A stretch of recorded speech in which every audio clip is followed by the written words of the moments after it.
भूत होते हैं या नहीं, इस पे बहस तो बहुत होती है, पर सच झूठ का फैसला अब मैं आप पर छोड़ती हूँ। तो स्वागत है आपका घोस्ट स्टोरीज इन हिंदी में, जहाँ मैं हूँ आपकी होस्ट विदिशा। और अब से हर हफ्ते शुक्रवार को आप मुझे सुन पाएंगे एक्सक्लूसिवली ऑन स्पॉटिफाई।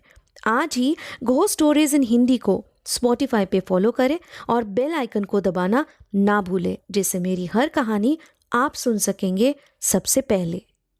सिया कभी भी नहीं चाहती थी कि उसे एक ऐसा जॉब करना पड़े जो उसके उसूलों के खिलाफ हो, उसके सपनों के खिलाफ हो। बंदिशों में जकड़े हुए रहना उसे हमेशा से नापसंद था, पर परिवार के आदर्श और अहंकार के कारण उसे बचपन से ही अपनी इच्छाओं को दबाए रखना पड़ा था। वो चाहती तो किसी और जॉब पे अप्लाई कर सकती थी, लेकिन माँ के ज़बरदस्ती करने पर उसे ऐसे कॉल सेंटर में काम करना पड़ रहा था। ऑफिस में सारे लोग उसे थोड़ी दूरी बनाकर ही रहते हैं। इसकी एक लौती वजह यही थी कि सिया खुलकर किसी से भी घुल मिल नहीं पाती थी। उसका माहौल चाहे जितना भी दोस्ताना हो, पर वो खुद ही में मगन रहने की आदी थी। पहले दिन से प्रीतमा उससे नजदीकी बढ़ाना चाहती थी। दरअसल प्रीतमा का भी उस बीपीओ सेंटर पे नया नया ज्वाइन करना हुआ था, इसलिए बाकियों से दोस्ती करने से ज्यादा वो सिया में ही दिलचस्पी दिखा रही थी। उसका सीट भी सिया के बगल में ही लगाया हुआ था। कुछ हफ्तों तक यूं ही सिया सबको टालती गई, पर धीरे धीरे उस माहौल के साथ वो घुल मिल जाने लगी। अब उसका एक अच्छा खासा फ्रेंड सर्कल बन चुका था, जिनमें रोशन, आलोक और नंदिनी भी शामिल हो चुकी थी। उनकी दोस्ती सिर्फ ऑफिस के 4 दीवारों के बीच में नहीं थी, ऑफिस के बाहर भी वो लोग हैंग आउट किया करते थे। सब कुछ ठीक ठाक लगने ही लगा था। अब सिया काम में भी अपना ध्यान दे पा रही थी। ऐसे ही एक दिन उनके टीम लीड मयूर ने उन्हें आकर कहा, listen guys, I want you all to welcome our new employee, Rosie. She's in our team, so I'm glad to introduce you all with her. Hope you all will help her to cope with your workplace. रोजी काफी खूबसूरत थी और उसकी आंखों में अलग सी जुनूनियत नजर आ रही थी। सिया और प्रीतमा के बगल में ही उसका सीटिंग अरेंजमेंट किया गया था। प्रीतमा और सिया की तरफ उसी ने अपने दोस्ती का हाथ बढ़ाते हुए कहा, हेलो, आई एम रोजी। सिया और प्रीतमा ने भी अपना अपना नाम बताया। रोजी ने बातों का सिलसिला आगे बढ़ाते हुए कहा, यहाँ ना मुझे ज्वाइन करते हुए कुछ खाली खाली सा महसूस हो रहा था। लगा था कि अनजान शहर, अनजान लोग, और ये ऑफिस भी नहीं है, कैसे एडजस्ट कर पाऊंगी। पर तुम दोनों को देखते ही अलग सा सुकून मिल रहा है। अब मुझे अकेलेपन का एहसास नहीं होगा।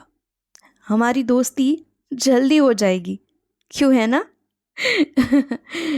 और बाकी रही काम की बात, तो ट्रस्ट मी, तुम लोग अगर मुझे थोड़ी मदद करके सिखा दोगे ना, I will never disappoint you, promise.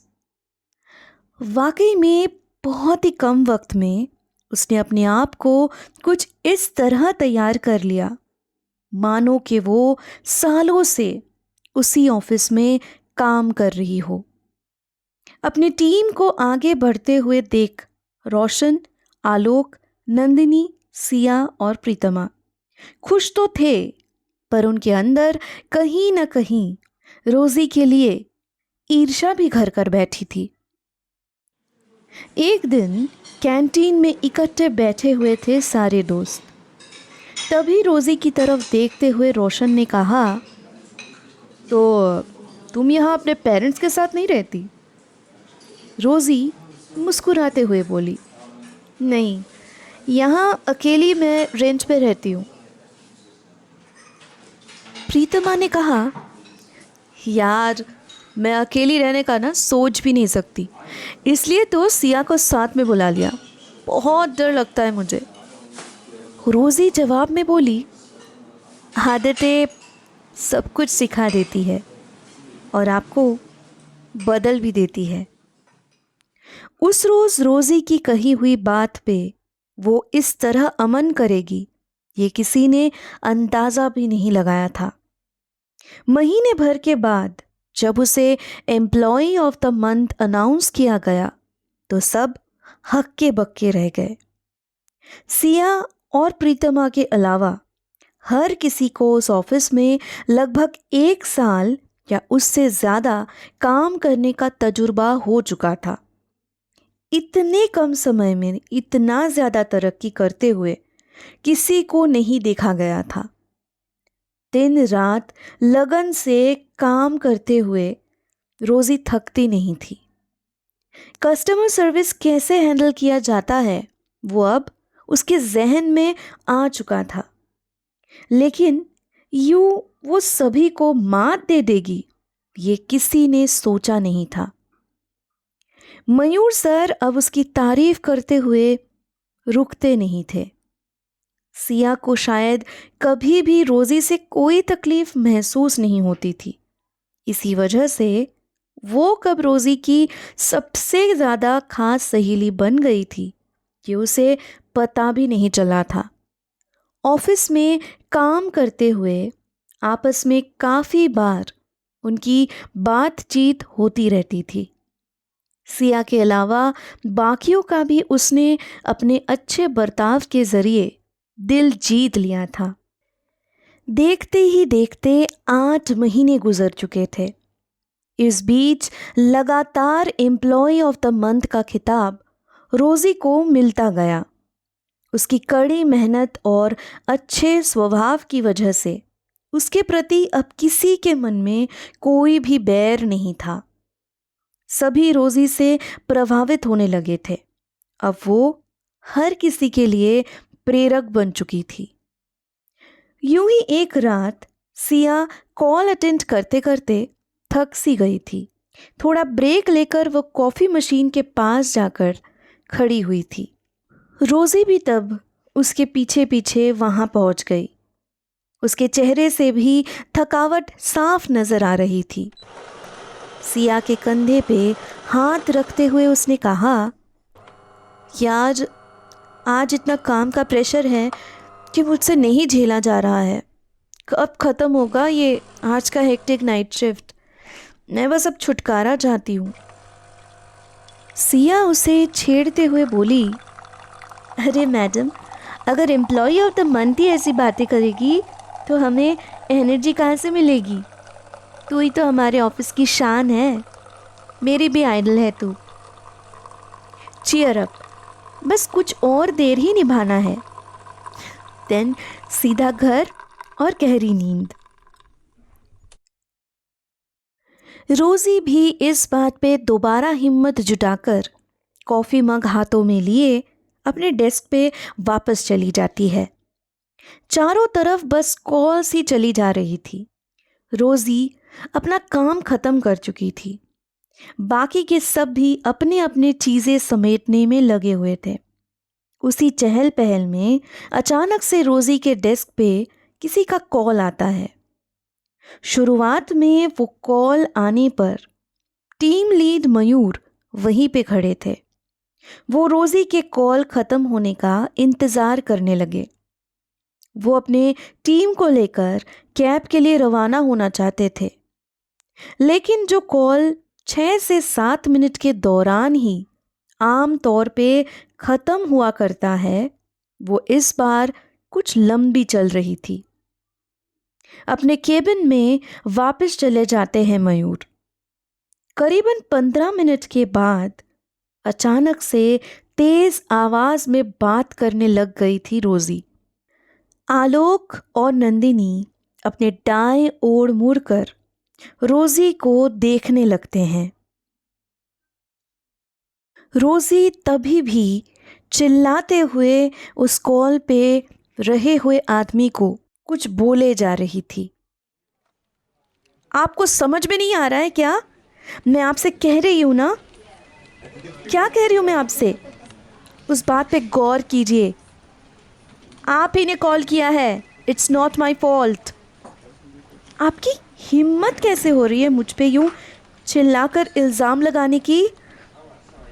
अपने दिमाग का सही इलाज करवाइए। I am least bothered.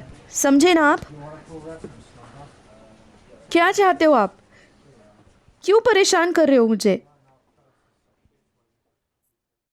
मयूर के पास जाकर जैसे ही प्रीतमा और सिया ने इस बारे में इत्तला किया, वो तुरंत उस डेस्क के पास पहुंच गए।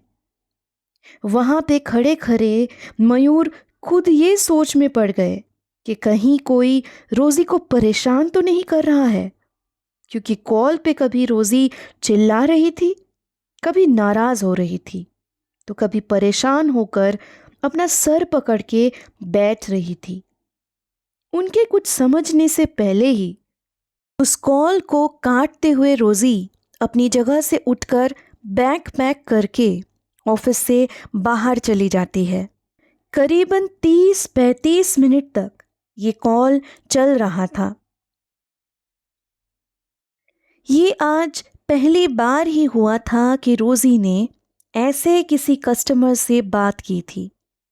उसके दोस्तों का भी मानना था कि हो सकता है जिस कस्टमर ने कॉल किया हुआ था उसी ने कुछ ऐसी बदतमीजी की थी कि रोजी अपना आपा खो बैठी थी।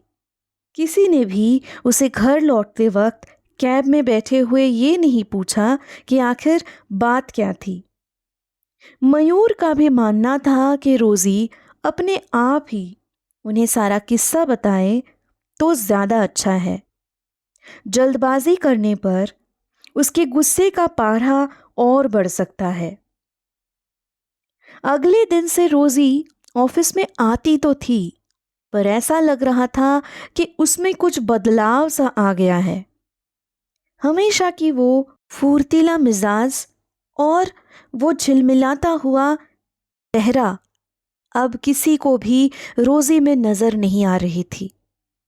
मानो कि उसे किसी बात की चिंता खाए जा रही थी। हमेशा ही वो किसी सोच में डूबी हुई होती थी। सिया ने भी अलग से उसका ध्यान भटकाने की कोशिश की थी, पर रोजी सभी तरह का बोलचाल बंद कर चुकी थी। जो रोजी अपने टारगेट को पूरा करने के लिए किसी भी हद तक जाने को तैयार होती थी और जो अपने अचीवमेंट को लेकर इतनी ज़्यादा डेडिकेटेड थी, वो पूरी तरह से कहीं ओझल हो गई थी। लगातार 3 दिन रोजी यूं ही अपने ख्यालों में खोई हुई रही थी। चौथे दिन बस कुछ ही कॉल्स अटेंड करने के बाद वो अपने बीमार होने का बहाना बनाकर घर के लिए निकल जाती है। अगले दिन कुछ ऐसा हुआ जिसका किसी ने सोचा भी नहीं था। रोजी अचानक से उस दिन ऑफिस नहीं आई। ये पहला दिन था जिस दिन रोजी एब्सेंट हुई थी। इसके बाद से वो कई दिनों तक ऑफिस नहीं आई। बिना किसी को कुछ बताए, कोई इत्तला किए, उसने मानो अचानक से अपने आप को कहीं छुपा लिया था। उसके मोबाइल पे जब कॉल लगाया गया तो वो स्विच्ड ऑफ बताया जा रहा था। फिर भी अगले कुछ दिनों तक बारी बारी सभी कॉलीग्स, टीम लीडर और डिपार्टमेंट से उससे कांटेक्ट करने की कोशिश जारी रखी गई। घोस्ट स्टोरीज इन हिंदी को स्पॉटिफाई पे फॉलो करते वक्त बेल आइकन को दबाना ना भूलें, जिससे मेरी हर कहानी आप सुन सकेंगे सबसे पहले। अब से हफ्ते के हर शुक्रवार को मैं आपके लिए लाऊंगी ऐसी कहानियाँ जो आपके डर के परिभाषा को बदल के रख देगी।